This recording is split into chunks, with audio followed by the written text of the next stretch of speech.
Assalamualaikum warahmatullahi wabarakatuh. Selamat pagi Bapak-bapak, Ibu-ibu. Bertemu lagi dengan saya Dr. Nitya dalam acara Ngobrol Pintar dari RSI Aisyah Malang. Oke, mohon maaf tadi seharusnya dijadwalkan jam 10, tetapi karena ada eh, keperluan tidak bisa ditinggalkan, jadi eh, mohon maaf atas keterlambatannya. Oke, oke, mungkin sambil menunggu eh, penonton yang lain, G. Oke, untuk ngobrol pintar pada siang hari ini mengenai cegah stunting itu penting. Cegah pendek atau kerdil pada anak. Oke. Kemudian untuk narasumber kita pada siang hari ini yaitu Dr. Melanie Farahdila, spesialis anak. Mungkin sambil kita undang dahulu ya, mohon ditunggu sebentar Bapak Ibu.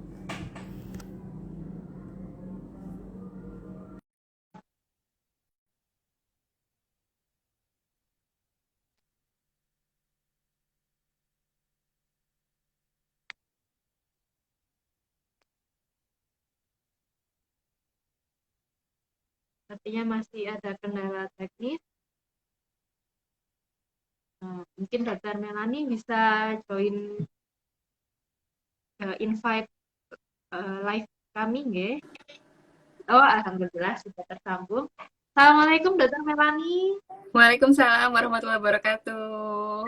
Bagaimana kabarnya, dokter? Alhamdulillah baik. Alhamdulillah. Oke. Mungkin bisa langsung saja, nggih, dokter, nggih, pada siang hari ini temanya mengenai cegah stunting itu penting, yaitu cegah pendek atau kerdil pada anak. Mungkin bisa langsung saja, nggih, dokter, nggih. Oh ya, untuk Bapak Ibu, mungkin dalam 1 jam ke depan, kalau ada yang mau ditanyakan, mungkin langsung saja boleh menuliskan di kolom chat kita. Nanti insya Allah akan kita baca satu persatu. Mungkin bisa dijelaskan terlebih dahulu nggih, dokter, stunting itu apa sih, dokter? Suara saya sudah terdengar ya? Oke, sudah dokter, jelas. Alhamdulillah. Iya. Jadi yang pasti stunting itu memang suatu kondisi ya, dari pemeriksaan didapatkan anak yang tinggi badannya kurang atau anak yang pendek, tapi yang memang disebabkan oleh eh, gangguan nutrisi dalam jangka waktu yang lama. Jadi akhirnya menghasilkan anak ini pendek, tidak bertumbuh dengan baik. Dari hasil pemeriksaan juga dibuktikan dengan tinggi badan yang kurang dari normal, seperti itu. Eh, Mungkin mengenai nutrisi jangka waktu lama ini kira-kira saat usia berapa nggih, dokter? Jadi memang kalau stunting itu memang lebih sering dikaitkan terutama nutrisi di 2 tahun pertama ya, jadi di 1.000 hari pertama kelahiran. Jadi 2 tahun pertama itu tidak hanya sejak bayinya lahir, tapi stunting ini juga sudah bisa dimulai. Jadi kondisi ini sudah terjadi sejak dalam kandungan ibu.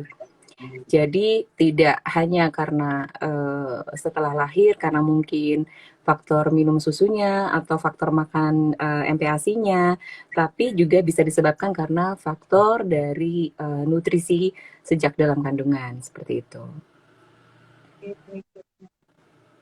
Eh, kan mengenai stunting itu kan bisa dikatakan pendek gitu ya, dok ya. Apakah semua anak yang pendek itu bisa dikatakan stunting, dokter? Jadi kalau kita mau uh, menyebut itu ada stunting, memang harus melalui pemeriksaan. Jadi dari pemeriksaan dan dari anamnesis ya. Kalau dari bahasa medisnya itu sudah ada apa namanya riwayat ya dari lahir kelahirannya, kemudian sampai saat diperiksa memang menunjukkan adanya kekurangan asupan nutrisi yang cukup lumayan ya. Jadi akhirnya berpengaruh pada pertumbuhan anak. Kalau kita menentukan apakah anak ini pendek karena faktor genetik, ini kan banyak ya. Jadi nggak apa-apa, bapak ibunya kan juga pendek kayak gitu kan. Apalagi di Indonesia gitu, karena kita beranggapan memang tinggi badan Indonesia rata-rata memang uh, kurang dibandingkan dengan orang-orang dari luar gitu ya, dari misalnya dari Eropa atau dari lain-lainnya. Nah, tapi ternyata itu tidak berhubungan karena uh, dari pemeriksaan itu kalau anak yang pendek karena stunting itu uh, pasti ada faktor yang mengikuti, terutama adalah faktor asupan nutrisi seperti itu. Jadi beda sekali. Nah, itu gimana kita menentukan apakah dia stunting karena stunting yang benar atau karena hanya pendek aja yang karena faktor lainnya, itu harus dengan pemeriksaan. Nah, cuman caranya adalah dengan screening. Jadi memang tetap kita harus melakukan pemeriksaan rutin berkala pada semua anak, semua bayi sesuai dengan apa namanya usianya. Jadi kalau bayinya masih kurang dari 1 tahun, pemantauan tubuh badan, apa berat berat badan dan tinggi badan itu harus tiap bulan. Ya, kemudian 1 sampai 3 tahun itu tiap 2 bulan sekali, 2 sampai 3 bulan sekali. Nah, dari situ kita bisa melihat pola pertumbuhan anak seperti itu. Jadi stunting ini bisa dicegah nggih dokter nggih? Bisa, insya Allah bisa. Kemudian selain nutrisi apakah ada faktor penyebab atau risiko yang lain dokter? Jadi faktor nutrisi ini kan banyak penyebabnya ya, dok. Jadi bisa karena asupannya yang tidak bisa maksimal, itu bisa karena memang faktor apa tekniknya, teknik pemberian makanannya, atau apa namanya ada penyakit yang sudah menyertai sejak lahir ya. Jadi memang kondisi ini bisa menyebabkan asupan nutrisi anak itu menjadi lebih apa lebih kurang gitu ya. Jadi karena kalau pada anak-anak yang penyakit jantung bawaan itu kan jadi memang kebutuhannya juga lebih tinggi gitu, dan dia juga akan otomatis memang secara fisiologis memang berbeda gitu ya dengan anak-anak yang normal. Jadi memang anak ini kan mudah sekali terserang infeksi, terus kemudian juga mudah sekali terjadi sesak ya. Dan itu yang menyebabkan memang asupan nutrisi juga menjadi tidak maksimal seperti itu. Jadi makannya juga nggak bisa maksimal, minum susunya juga nggak bisa maksimal gitu. Jadi ini salah satu faktor yang juga bisa menghambat apa namanya penyerapan nutrisi seperti itu. Baik dokter. Kemudian uh, selain karena kekurangan nutrisi tersebut hingga menyebabkan stunting, apakah ada dampak yang lain dokter dari kurangnya nutrisi yang sudah lama itu? Jadi kalau dalam jangka waktu lama, jadi memang dari penelitian tuh sudah menunjukkan ya memang perbedaan pada anak-anak yang pernah mengalami stunting di usia 2 tahun pertama terutama, yaitu memang ada perbedaan secara signifikan ya, itu dari perbedaan poin inteligensi ya, jadi dari tingkat kecerdasan itu memang bermakna sekali perbedaannya dengan anak-anak yang tidak pernah mengalami stunting di 2 tahun pertama. Kita bicara stunting ini terutama adalah di tahun-tahun awal ya, karena ini memang akan berkaitan sekali dengan perkembangan otak. Kenapa? Karena faktor nutrisi itu adalah salah satu faktor pendukung perkembangan, terutama otak ini 80% itu terbentuk di 2 tahun pertama. Jadi kita ini semua teman-teman yang sudah sekarang ini bukan paling banyak nih karena kita dulu belajar di SD, SMP, waktu kuliah. Bukan ya. Ternyata 80% itu adalah karena cetakan dan semua kondisi otak itu sudah sangat baik di 2 tahun pertama. Seperti itu. Jadi kalau ternyata besarnya nanti tinggi atau apakah yang sudah stunting apakah nanti saat pertumbuhan dewasa apakah akan tetap pendek atau bisa tinggi dokter? Iya, itu jadi kalau stunting itu kan pada saat pemeriksaan, terutama di 2 tahun pertama. Kalau dia mendapatkan intervensi, apa namanya, tata laksana yang baik untuk mengatasi terjadinya stunting di tahun-tahun awal kehidupan, itu insya Allah akan bisa memperbaiki. Ya, jadi bisa merubah apa namanya pola pertumbuhan dia. Jadi makanya kenapa kita harus waspada. Kenapa? Karena di titik kritis ini kalau kita bisa tata laksana dengan baik, maka hasilnya, outcome-nya itu juga jauh lebih baik dibandingkan kita tata laksananya sudah terlambat. Jadi misalnya kita sudah tata laksananya di usia 45 tahun gitu ya, atau di usia 7 tahun, itu sudah sangat sulit karena memang otak dan lain-lainnya itu sudah 80% sudah terbentuk gitu. Jadi ya ya kita tinggal apa namanya menyelamatkan sisanya aja gitu ya, intinya seperti itu. Iya. Oke, baik. Mungkin apakah ada kapan uh, Bapak Ibu ini harus memeriksakan ke dokter spesialis anak anak tersebut, dokter? Ya, jadi seperti tadi saya sampaikan kalau mencegah itu lebih bagus ya daripada kita sudah mengobati ya. Jadi saya sudah ketemu kita curiga oh iya ini memang pendek karena gangguan tumbuh kembang karena memang asupan nutrisinya yang sangat kurang. Itu memang itu lebih lebih ini daripada kita mencegah. Jadi memang pemantauan itu yang lebih diutamakan ya dok.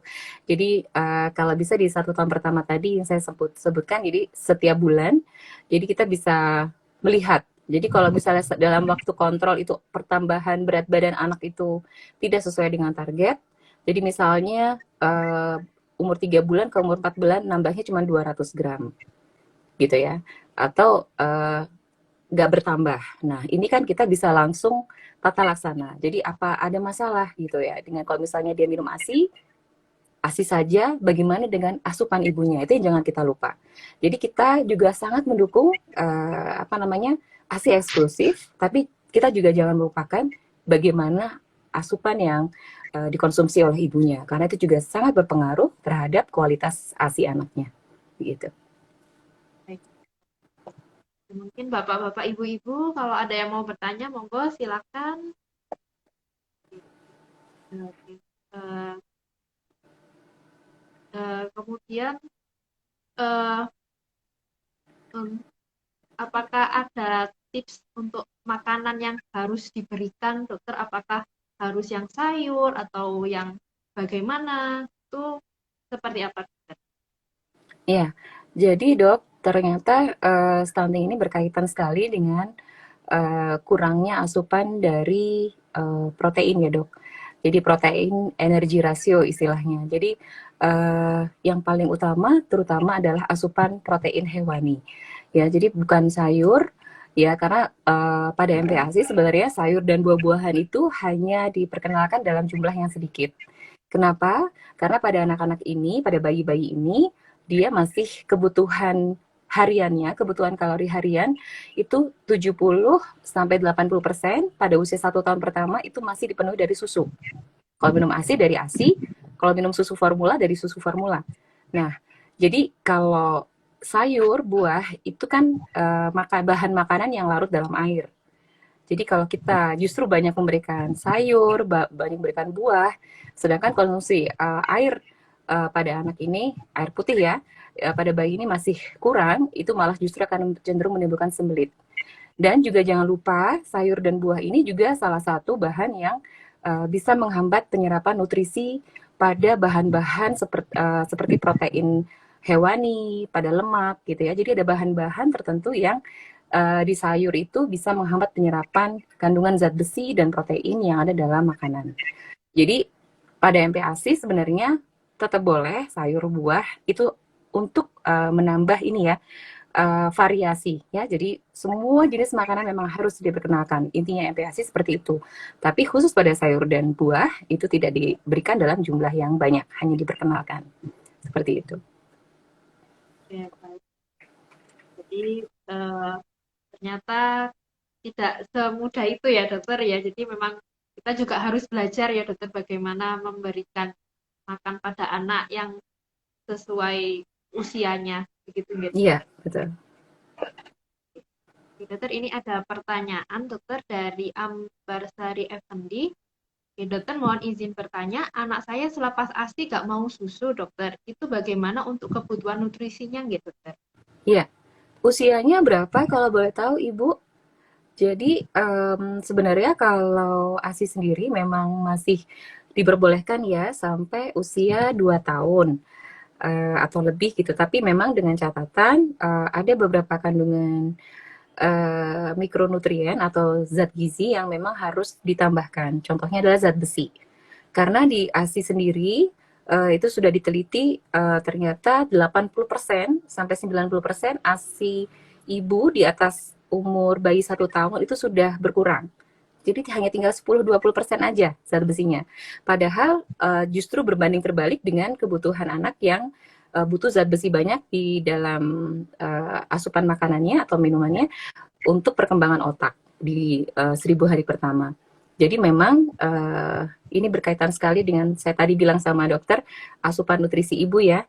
Jadi kadang-kadang begini dok, contohnya ibu-ibu kadang mungkin merasa anak saya sudah mulai makan nih, gitu kan, udah MPASI, udah di atas 6 bulan, berarti makanan sudah biasa lagi gitu. Jadi kadang-kadang kan ada dulu ASI eksklusif, berarti makanan semuanya asupan itu kan kita perhatikan makanan ibunya, minuman. Tapi begitu sudah mulai ASI, walaupun ASI masih jalan, kadang-kadang memang agak sedikit terlewat kita memperhatikan hal itu dari tenaga medis. Jadi jangan lupa untuk dokter dan semua bidan perawat di sana di luar sini ya. Jadi kalau ada teman-teman yang memang ada ibu-ibu yang masih memberikan ASI, jangan lupa asupan nutrisi ibu tetap diperhatikan. Jadi kalau ibu masih bingung, khawatir gimana ya nanti asupan nutrisinya kalau masih 1 tahun bu, 6 sampai 12 bulan umur bayinya, nggak ada masalah, ibu masih bisa tetap memberikan ASI dengan sepuasnya, semaunya bayi, tapi tetap makanan ibu tetap diperhatikan seperti di 6 bulan pertama. Jadi makanan ibu, terus sumber zat besi, protein hewan, ibu juga tetap harus memperhatikan itu. Kalau di atas 1 tahun, baru kita bisa mulai mempertimbangkan untuk diperkenalkan susu formula lebih awal gitu ya. Tadi ternyata usianya 36 bulan dokter. Oh 3 tahun. Iya. Baik, tipsnya begini, itu semua kembali kepada kita, Ibu, mohon izin. Jadi kalau Ibu yakin, Bismillah kita nggak ada sesuatu yang memaksakan ke anak ya. Selama Ibu niatnya memang yakin, bertekad, itu anak pasti merasa kok Bu. Jadi kita santai gitu ya, misalnya kita santai, kita mau sapi, kita uh, apa namanya uh, udah makan kok, adik kan udah 3 tahun gitu kan. Nah caranya memang kalau anak yang sangat ini banget ya sama menetek ya, coba dengan tips-tips adalah mungkin uh, apa namanya waktu-waktu dia mau menyusu, ibu mungkin agak menghilang sedikit gitu. Jadi apa entah ibu pergi pergi dulu atau kamar mandi gitu ya. Dan memang pada proses penyampihan itu ibu ada proses-proses yang tarik ulur, istilahnya rewel gitu ya. Nah, di masa-masa ini ibu harus konsisten dengan tujuan ibu memang mau menyapih. Insya Allah kalau memang yakin ya pelan-pelan gitu ya diselimurkan gitu dengan kegiatan lain atau anaknya diajak main aja karena umur 3 tahun udah mulai banyak main kan sebenarnya. Jadi kalau udah mulai ini cranky atau mulai rewel gitu, ayah ajak main deh gitu. Jadi biar dan fase-fase rewelnya kita harus sabar dulu, bertahan dulu, konsisten dengan tujuan karena kalau sudah 3 tahun harusnya makan ya yang lebih utama gitu. Jadi susunya memang kalau nanti sudah mulai dikurangi gitu ya dok. Oke, baik dokter. Terima kasih. Kemudian ada pertanyaan selanjutnya dokter dari Ibu Imsamawati. Bagaimana tips untuk bayi atau anak agar mau nafsu makan? Mungkin ini curhatan bapak ibu-ibu ya. Usia berapa? Usia usia sekitar 3 tahun dokter. Usia sekitar 3 tahun, anaknya sulit makan ya Bu? Iya.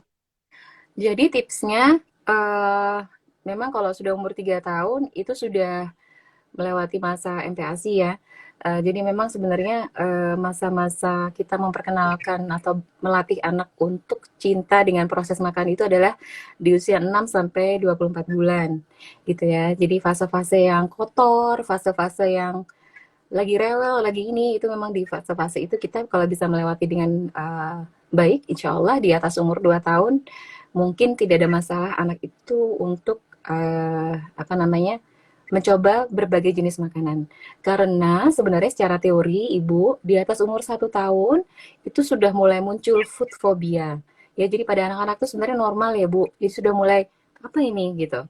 Nggak apa ini, nah jadi sudah mulai, karena seiring dengan perkembangan mental emosionalnya dia. Jadi dia sudah mulai memvalidasi bentuk apa ini, warna apa ini gitu ya. Jadi uh, itu yang apa namanya, secara spontan memang anak itu sudah mulai men-screening gitu ya. Dia dia mau ngambil itu atau mau buka mulut gitu. Nah, mungkin tipsnya ya, satu, jangan dipaksa ya. Fase menuju ke dia mau itu, mau makan adalah satu, jangan dipaksa dulu pada waktu makan, dan yang kedua, di anak-anak yang susah makan ini, cemilannya coba mungkin kalau bisa dikurangi, karena biasanya pengalaman kita semua kalau anak-anak yang susah makan biasanya juga uh, dia mencari side dish ya, jadi mencari makanan lain yang lebih lebih ini dia tertarik untuk dimakan dalam jumlah sering gitu. Jadi 2-3 jam sebelum waktu makan utama, kalau bisa sudah tidak makan sesuatu atau tidak minum susu. Ya, itu yang pertama. Jadi benar-benar di jam-jam makan pagi, siang, sore, itu dia 2-3 jam sebelumnya sudah nggak makan atau minum sesuatu. Yang ketiga, kalau bisa makan bersama-sama ya Bu. Jadi kalau bisa di rumah pas ibu dahar atau sarapan, bapaknya mau berangkat ke kantor, anaknya bisa diajak duduk juga di situ, walaupun masih apa, mau lari-lari mau ini, tapi diajak duduk gitu ya, sambil makan atau disuapin bersama-sama dengan orang tuanya, makan bareng. Karena itu secara penelitian memang bisa merangsang ini ya, nafsu makan, happy, semuanya pada makan seperti itu. Dan yang pasti saya tegaskan di sini, tidak ada suplementasi yang bisa menambah nafsu makan, karena itu hanya pelengkap saja kebutuhan mikronutrisi. Jadi kalau anaknya susah makan, kita lebih ke modifikasi perilaku anak di rumah. Seperti itu ya, Dok. Oke, baik. Menarik sekali. Mengenai food phobia tadi, dokter, Mm-mm. uh, apakah food phobia itu bisa dicegah, dok, agar nanti kan tambah tambah usia kan tambah paham mungkin tambah nggak mau. Jadi food phobia itu memang fase perkembangan normal ya pada anak, itu yang bisa kita temui pada saat pemberian MPASI. Caranya adalah yang pertama, kembali tidak dipaksa ya dok. Nah, yang kedua, pada saat anak menolak 1-2 kali diberikan jenis makanan itu bukan berarti dia tidak suka selamanya. Ya, jadi ibu jangan menyerah. Anak-anak itu uh, berkembang terus Bu. Ya, jadi berpikir adalah anak ini berkembang terus, pasti juga dia akan pasti berubah gitu ya. Jadi satu, membuat suasana makan nyaman ya, jadi tidak dipaksa. Yang kedua, tetap memperkenalkan jenis makanan itu. Kalau misalnya dia nggak suka ati misalnya, duh hati ini bagus ya, kok malah nggak suka ati, nggak suka telur, nggak suka ikan, katanya dokter disuruh makan protein hewan gitu ya. Nah, kita kombinasi aja. Jadi sekali waktu dikasih, besok lusa dicoba lagi, besok dicoba lagi gitu ya, dengan variasi apa namanya, berulang-ulang gitu ya. Jadi bukan terus nggak mau ini, nggak mau ini, nggak mau ini, nggak mau ini, aku nggak mau semua. Terus besok aku ngasih apa kan gitu kan, buntu gitu ya. Nah, insya Ya, Allah jangan jangan putus asa, karena anak itu apa namanya, pasti berubah ya, karena dengan penelitian itu food phobia itu bisa bisa apa menghilang, bisa berkurang gitu. baik. Penjelasan yang sangat jelas sekali, dokter. Kemudian untuk pertanyaan selanjutnya, gitu, dokter. Eh, dari Ibu Wiwit Wahyu Desianti. Selamat pagi, mohon izin dokter, apa pemberian makan untuk usia 18 bulan hanya 2 kali sehari? Selebihnya snack dan susu apa bisa mencukupi kebutuhan nutrisinya, dok? Berat badan saat ini 12,5 kilo.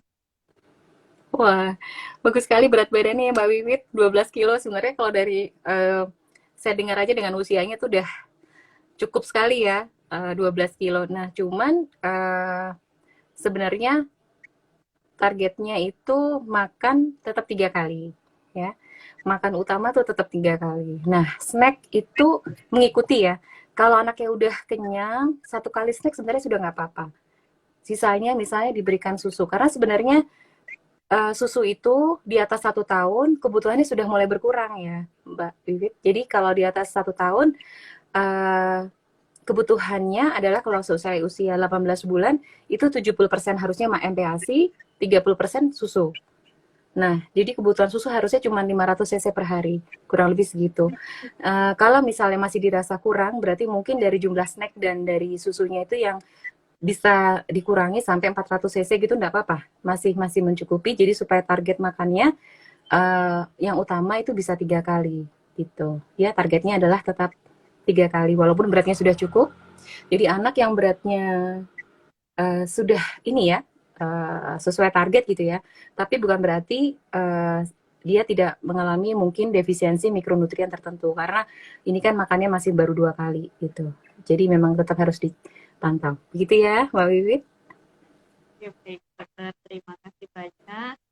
Oke, monggo Bapak-Bapak Ibu-Ibu yang mau bertanya lagi, masih panjang waktunya, monggo mumpung ada ahlinya bisa langsung ditanyakan langsung. Oke, ada pertanyaan selanjutnya dokter dari Ibu Fasti Talita. Assalamualaikum dokter, izin bertanya, bagaimana Waalaikumsalam. jika anak maunya makan dalam porsi sedikit saja? Selama proses makan, makanannya juga diemut lama dokter. Bagaimana ya dok? Anaknya umur 9 bulan. Baik, terima kasih pertanyaannya Ibu. Waalaikumsalam warahmatullahi wabarakatuh.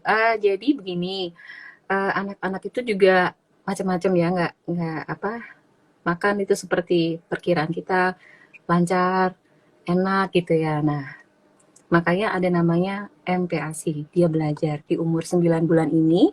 Ibu jangan khawatir karena sebenarnya kebutuhan nutrisi dia itu masih 70% dipenuhi dari susu. Gitu ya, Bu. Jadi sisanya 30% itu baru dari makan. Karena umurnya masih 9 bulan. Nah, kenapa masih diemut? Ini kalau umur 9 bulan, ini ibu bagus sekali sudah mulai waspada. Karena ini sepertinya berkaitan dengan perkembangan oromotor ya ibu. Jadi anak-anak yang suka makannya diemut, itu memang berarti perkembangan oromotornya masih belum sesuai dengan usianya. Nah, caranya bagaimana supaya anak itu tidak mengemut lama makanannya? Salah satunya ibu bisa melatih anak itu minum dengan sedotan.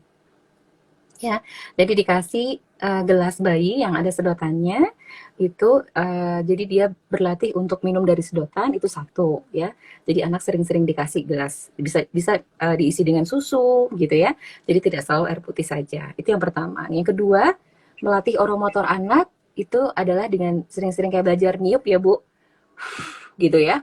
Jadi kayak dikasih lilin gitu ya atau apa namanya tiup balon gitu ya. Jadi dia gitu. Jadi ini melatih gerakan oromotor. Yang ketiga, bisa dengan cara melatih memberikan finger food ibu. Jadi terpaksa dia gitu ya, kretek-kretek gitu. Karena umur 9 bulan sudah bisa finger food ya. Jadi makanan-makanan seperti brokoli rebus atau misalnya yang itu kan kecil-kecil ya. Jadi harus terpaksa dia ngunyah atau crackers bayi yang besar itu yang oval besar gitu ya, itu kan memang lumer, tapi itu dia melatih melatih oromotornya dia gitu. Itu bisa dipakai untuk snacknya. Itu salah satu tips atau cara ya Bu, bisa dicoba supaya bayi tidak sering mengemut. Kalau untuk awal-awal, kalau udah setengah jam, selama anaknya nggak nangis atau ini selesai aja ya Bu. Jadi nggak usah lama-lama diterusin karena kalau anak sudah tidak nyaman, tidak selesai makannya dengan baik, diselesaikan aja gitu. Mungkin apakah ada tips dokter kalau pada usia seperti sekitar 9 bulanan itu sebaiknya makannya anaknya didudukkan di tempat kursi sendiri atau digendong atau diajak jalan-jalan, sebaiknya bagaimana dokter? Baik, terima kasih pertanyaannya. Sebenarnya ini bagus sekali ya pertanyaannya, terutama untuk ibu-ibu yang mungkin anaknya mungkin belum mulai MPASI ini lebih lebih ini lagi ya. Karena sebenarnya waktu mulai MPASI salah satu yang harus kita siapkan peralatannya adalah kursi makan untuk bayi. Jadi sebenarnya memang paling bagus di mulai awal kita membiasakan anak itu makan duduk gitu ya. Jadi yakinlah ibu-ibu anak itu bisa dengan apa? Karena anak itu dengan melihat, mencontoh gitu ya. Jadi diajak makan bersama. Kemudian yang kedua, kalau makan bersama semua kan duduk kan, bapak ibunya makan kan pada duduk semua. Nah itu yang pertama. Yang kedua, jadi anak juga akhirnya mau apa namanya berlatih untuk makan duduk. Jadi memang kalau anak yang sudah terbiasa mungkin makan tidak dari awal duduk ya, mungkin akhirnya digendong atau sambil uh, jalan atau sambil keluar gitu ya, lihat burung atau ini, mungkin bisa coba dimulai lagi. Bisa sekali, jadi mulai berarti untuk duduk. Tidak harus selalu di kursi ya Ibu.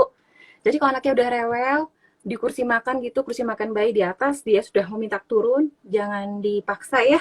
Jadi boleh diturunkan bayinya, jadi duduk di karpet aja di bawah, di alas gitu ya. Jadi yang penting tapi tetap dalam posisi duduk. Seperti itu. Baik. Kemudian ada pertanyaan selanjutnya dari Bu Riris Romantis. Jumlah takaran dalam sehari untuk bayi 9 bulan berapa gram ya, Dok? Takaran apa? Jumlah takaran dalam sehari, mungkin takaran makan mungkin, Dok ya. Maksudnya ini. Takaran makan. Jadi kalau volume makan bayi itu memang ada targetnya kita sampai umur 1 tahun kurang lebih setengah mangkuk ya, 150 cc, 125 sampai 150 mili. Tapi itu sekali lagi ini personal sekali, individual. Kita punya target ke situ. Kalau anaknya sudah dok, sudah bisa dia makan segitu, ya udah berarti sudah mencapai target. Nanti dinaikkan pelan-pelan. Kalau lebih dari itu, kalau dia mau boleh karena itu kan berlanjut sampai umur 2 tahun. Jadi selama makannya masih baik, saya rasa itu sesuai kapasitas kok. Jadi umur segitu setengah mangkuk itu sudah cukup gitu ya, 125 sampai 150 mili. Kalau belum mencapai target, nggak apa-apa, jangan khawatir. Jadi kita tetap terus berupaya dengan jumlah porsi yang target yang sesuai gitu.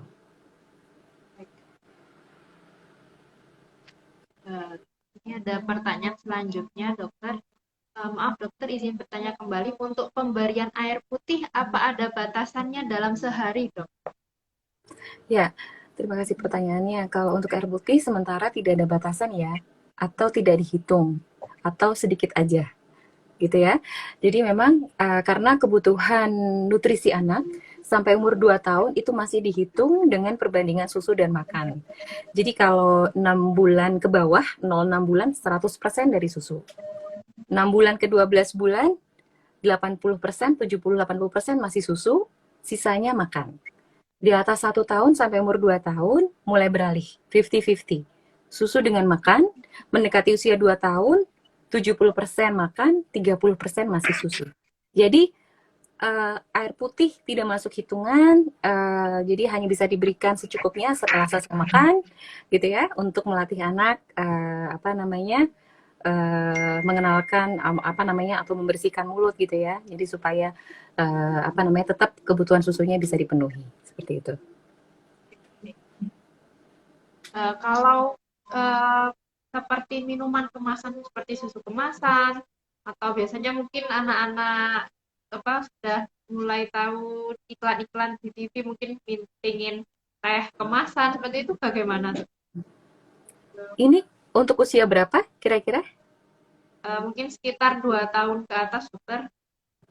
Iya, kalau untuk usia 2 tahun ke atas, untuk produk-produk kemasan memang kembali lagi sebenarnya lebih bagus yang ini ya, produk. Kalau teh kami lebih prefer ke susu ya, karena sebenarnya teh sendiri juga bisa mengandung bahan salah satunya bisa menghambat penyerapan zat besi gitu. Jadi kalau memang suka minum teh, mungkin bisa bikin yang teh sendiri aja karena gulanya lebih alami. Kalau kita beli teh kemasan, itu yang kita hindari karena gulanya adalah gula tambahan dan ada zat pengawet. Seperti itu. Baik. Ada pertanyaan selanjutnya, dokter. Apakah stunting bisa disembuhkan dan kembali normal, gitu, dokter? Kita tadi sudah dijelaskan, mungkin bisa diulang lagi, gitu, dokter. Mungkin ada yang baru bergabung dengan kita. Iya. Insya Allah stunting tergantung dari penyebabnya ya Ibu. Jadi kalau misalnya memang betul murni yang karena faktor teknik makan atau asupan nutrisi saja, tidak ada red flag ya. Red flag itu seperti misalnya alergi susu sapi yang berat, atau ada penyakit atau kelainan jantung bawaan, atau ada kelainan bawaan lain lahir, kelainan bawaan yang lain ya sejak lahir ya, selama tidak ada red flag, insya Allah murni hanya karena faktor teknik atau pemberian yang kurang, itu insya Allah bisa selama memang diberikan dengan teknik yang benar. Jadi kita MPASI ini atau perbaikan stunting ini tidak hanya makanan atau minumannya saja yang kita perhatikan, tapi terutama adalah ke teknik atau cara kita memberikan ke anak seperti itu. Seperti itu, Oke, insya baik. Allah bisa. Ya. Oke. Kemudian untuk pertanyaan selanjutnya, dok, sembelit dalam 1 bulan bisa 2 kali, apakah pertanda tidak cocok susu atau kesalahan empati? Ya. Terima kasih Ibu pertanyaannya. Jadi kalau sembelit itu pada masa-masa MPASI pada anak usia 6 sampai 23 bulan itu normal ya Bu. Jadi memang itu bukan karena kesalahan MPASI, tidak. Jadi karena memang anak ini sedang dalam proses belajar. Proses belajar apa? Semuanya. Jadi pencernaannya ya, kemudian semua enzim-enzim ya. Jadi semuanya itu sedang belajar mengenali, oh ini ada makanan lain selain susu yang selama ini dikonsumsi si adik, ada sayur, ada daging, dicampur sama mentega, ada minyak gitu ya.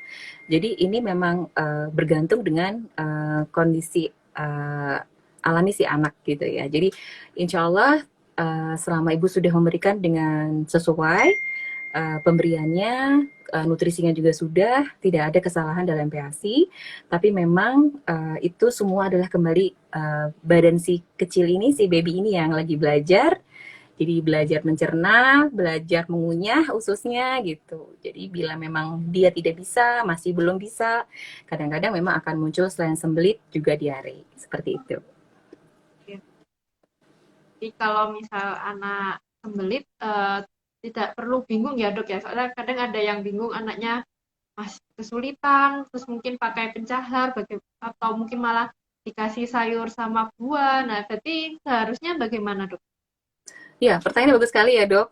Jadi kalau memang sembelit, itu memang ada beberapa hal sederhana awal ya yang bisa kita berikan. Betul, kita bisa berikan buah, walaupun tidak dalam jumlah yang banyak, tapi buah apa? Ini ada beberapa jenis buah yang kandungan airnya yang banyak gitu ya. Jadi kita berikan melon, kita berikan semangka, buah naga gitu. Dan itu bisa membantu menstimulasi supaya pencernaan lebih baik gitu ya. Nah, kalau buah yang dihindari waktu sembelit, terutama kita menghindari pisang, kemudian menghindari pepaya gitu ya. Jadi supaya tidak semakin keras. Kalau pemberian obat-obatan pencahar itu sebenarnya bisa dipertimbangkan dengan advice dari dokter ya, supaya nanti kenapa? Karena kadang-kadang sudah ada gejala seperti mungkin sudah ada darah seperti itu dan pupnya sudah mungkin hampir seminggu nggak keluar pupnya. Nah itu akan menimbulkan kesulitan. Berikutnya anak akan lebih sering menahan pup. Jadi di kemudian hari bukan karena masalah makan dan lain-lain, tapi karena konstipasinya karena anak sendiri yang menahan pupnya sendiri. Jadi akhirnya timbul konstipasi kronik. Begitu dokter. Oke, baik. Jadi malah uh, kalau uh, infonya kalau sembelit dikasih pepaya ternyata malah salah ya dokter ya. Iya, betul sekali dok. Kalau dikasih pepaya dia malah menarik osmolitas cairan ya. Jadi malah pupnya keras sekali gitu. Oke, baik dokter. Oke. Oke, banyak sekali ilmu-ilmu baru pada siang hari ini. Mungkin bapak-bapak, ibu-ibu, kalau ada yang mau bertanya lagi, monggo. Mungkin kalau misalkan mau tanya lebih lanjut atau memeriksakan anaknya, monggo juga bisa langsung saja ke poli spesialis anak. Eh, Untuk Dokter Melani, hari apa saja nggih dokter nggih? Saya di RSI hari Selasa dan Kamis sore jam 4 sore. Oke, hari Selasa dan Ya. Kamis jam 4 sore. Oke, ada yang mau tanya lagi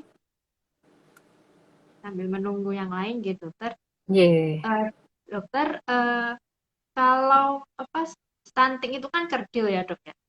Ya. Apakah kalau misalkan anak yang pendek tapi gendut itu apakah juga bisa dibilang stunting dok? Ya. Betul sekali dokter. Jadi makanya stunting itu kita harus hati-hati ya mengeluarkan istilah ini nanti stunting gitu. Tidak semudah itu sebenarnya kita menyebutkan seorang anak itu stunting karena itu harus melalui pemeriksaan dan anamnesis dengan orang tua dan akhirnya terkumpul data dari hasil itu memang anaknya kurang tinggi badannya karena asupan gizi yang kurang. Kalau anaknya gemuk, berarti kan asupan kalorinya lebih ya. Nah, ini harus kita evaluasi lebih lanjut. Jadi karena kadang-kadang ada beberapa kondisi kelainan bawaan atau kongenital. Jadi memang ada kondisi yang memang tinggi badannya kurang ya, sindrom-sindrom tertentu tinggi badannya kurang tapi memang berat badannya bisa normal atau lebih. Karena kalau stunting karena asupan gizi kurang itu sangat berkaitan dengan berat badan. Jadi karena asupan gizi kurang, otomatis biasanya juga dengan berat badan yang kurang, begitu. Ada pertanyaan selanjutnya dokter dari Butia Faiza. Assalamualaikum dokter, mau tanya apakah aman untuk anak usia 3 sampai 6 tahun konsumsi susu UHT plain 250 sampai 500 cc sehari untuk jangka panjang? Ya, Waalaikumsalam warahmatullahi wabarakatuh. Terima kasih Ibu pertanyaannya. Uh, Tidak ada masalah Ibu, karena di usia 3 sampai 6 tahun memang masih masa pertumbuhan, sedangkan di susu UHT sendiri juga masih mengandung zat-zat mikronutrien yang masih dibutuhkan untuk pertumbuhan anak. Jadi ada kalsium, vitamin D3 gitu ya. Jadi tidak masalah, insya Allah kalau masih dalam jumlah yang cukup, itu saya rasa 300-600 kan itu selang-seling ya, berganti kan anak-anak kadang-kadang juga nggak selalu minum 600 gitu ya, karena umurnya juga sudah usia seperti itu lebih banyak makan ya. Jadi biasanya susu juga tidak terlalu banyak. Tidak ada masalah Ibu, insya Allah masih aman ya. Dan ada pertanyaan lagi dokter. Rekomendasi permainan untuk si baby yang suka explore untuk usia 9 bulan apa ya dok? Baik, terima kasih Ibu pertanyaannya. Jadi kalau umur 9 bulan, kita lihat dengan kemampuan motorik anak ya Bu. Jadi kalau misalnya anaknya sudah mulai bisa merangkak, atau sudah mulai bisa mengambil barang-barang yang kecil-kecil gitu ya, kita bisa mulai melatih anak dengan menempelkan mainan-mainan yang ditempel di cermin gitu ya, yang bisa dicabut atau ditarik gitu ya, dilepas kayak jepitan-jepitan apa namanya tali jepitan jemuran tuh ya yang warna-warni gitu ya, itu tapi berjenjang dari atas sampai ke bawah, jadi anaknya biar merangkak gitu ya sambil belajar berdiri ya, supaya karena di umur 9 bulan kan sudah mulai berlatih untuk mulai bisa berjalan gitu ya, berdiri dan berjalan gitu. Jadi bisa dengan itu. Untuk motorik halus, anak-anak bisa juga dengan mainan kecil-kecil itu yang warna-warni gitu ya, mulai dimasukkan ke dalam tempat atau botol yang lubangnya mungkin tidak terlalu besar, jadi supaya anak tuh bisa lebih melatih motorik halusnya ya, dan lebih sabar untuk memasukkan pelan-pelan gitu. Seperti itu ya Bu, salah satunya. Baik. Kemudian dokter, apakah pada stunting itu uh, pasti ada anemia kurang karena zat besi atau bisa saja tidak dok? Ya. Uh, jadi kalau anemia karena defisiensi besi tidak selalu ditemukan memang pada kasus stunting, tapi memang sebagian besar memang ditemukan. Karena apa? Karena anemia sendiri merupakan salah satu penyebab terjadinya anak stunting. Kenapa? Karena pada anemia biasanya diawali dengan gejala awal anak nafsu makannya udah mulai menurun ya. Jadi nggak tertarik makan, susah sekali nggak ada nafsu makan ya, dengan apapun sulit sekali anak itu untuk mau mencoba makan. Itu salah satu gejala awal dari anak anemia yang akhirnya nanti dalam jangka waktu lama bisa menyebabkan terjadinya gangguan pertumbuhan dan stunting. Seperti itu. Baik. Menarik sekali untuk uh, pada siang hari ini. Ibu-ibu yang mungkin masih bingung sama anak-anaknya, monggo, mumpung masih ada waktu sekitar 15 menit lagi nggih dokter nggih. Kemudian dokter, apakah ada suplemen atau vitamin untuk mencegah stunting dokter? Ya, sebenarnya ini berkaitan dengan kita tidak bisa pakai untuk semua kasus ya, tapi untuk beberapa kasus seperti pada kasus yang bayi-bayi yang mendapatkan ASI eksklusif dan masih berlanjut diberikan ASI saja sampai umur di atas 6 bulan atau setahun gitu ya, itu bisa ditambahkan suplementasi zat besi. Jadi dari beberapa penelitian memang ternyata kandungan zat besi dalam ASI itu sudah mulai banyak menurun sampai usia bayi umur setahun ya, sampai 80%. Jadi hanya tinggal 10-20% aja kandungan zat besi di dalam ASI. Jadi memang salah satu suplementasi yang bisa menunjang untuk mencegah stunting bila bayi-bayi dengan ASI saja tanpa tambahan susu formula adalah dengan pemberian suplementasi zat besi yang dosisnya bisa dikonsultasikan dengan dokter anaknya. Oke. Nah, kalau misalkan dokter ada kasus, misalkan ada ibu itu punya anak, mungkin masih usia menyusui sekitar 1 tahun 2 tahun, ternyata ibunya hamil. Nah, itu ada tipsnya nggak dokter? Jadi umur 1 tahun terus hamil, Iya, masih menyusui. iya. Baik. Dikembalikan ke kondisi ibu ya dok. Jadi mungkin kalau misalnya kondisi ibu masih sanggup, masih kuat, biasanya harus dikonsultasikan dulu dengan dokter kandungannya. Karena pada beberapa kondisi memang ibu masih sanggup. Sanggup itu dalam tanda kutip kehamilannya masih bagus, tidak ada gangguan, tidak ada kenceng-kenceng ya, mules gitu ya pada saat menyusui si kakak. Jadi masih aman aja, tidak ada masalah perkembangan janin dalam kandungan. Dengan konsultasi dengan dokter kandungannya, insya Allah sih tidak ada masalah ya. Jadi tetap masih boleh memberikan ASINya, begitu. Oh, bapak-bapak, ibu-ibu, mungkin dokter Melani, apakah ada yang mau ditambahkan? Mungkin dokter. Ya, jadi untuk mama-mama di luar sana ya, jangan takut, jangan khawatir. Insya Allah setiap anak itu sangat spesial, sangat unik. Jadi apapun yang terjadi dalam proses pemberian MPASI adalah yang pasti insya Allah kita sudah siap. Siap apa?